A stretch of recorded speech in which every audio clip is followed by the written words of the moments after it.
Бұл жолы мен Алматыға ерекше сапар жасадым. Алғаш рет жаңа купе мен пойызға жолға шықтым. Шынымды айтсам, Тальго пойызынан аумайды. Таптары, тек кондиционер мен биотуалет болғасын алдым.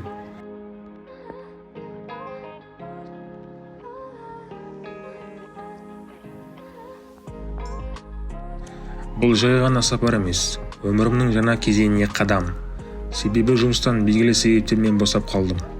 Егер де жұмыста кім болып, қайда істедім, не үшін шығуға тура келді, сол туралы білгілеріңіз келсе, осы видео 1000 қаралым жиналса, толық жеке видео түсіремін. Өмірде бір пойызды өткізіп алсаң да, екіншісі келеді. Маңыздысы қадам жасау. Егер 100 рет тырыссаң, бір рет бәрібір сәтті болады. Айтпақшы, осы сапарда бір қызды кездестірдім. Ол қыз Қандыағаш станциясына мінді.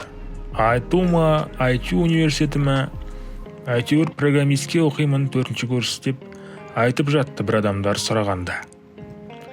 Ал мен болсам, өкінішке орай, ол қызбен жеке танысып үлгермедім. Мүмкін кім біледі, тағы да жолығып қалармыз. Іште өкінемін. Ол қыз Алматы 1 станциясынан түсіп қалды, ал мен Алматы 2-ден шықтым.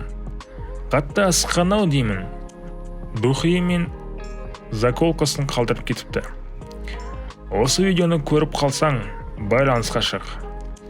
Барлықтарыңызға көп рахмет. Видео ұнаса лайк бас.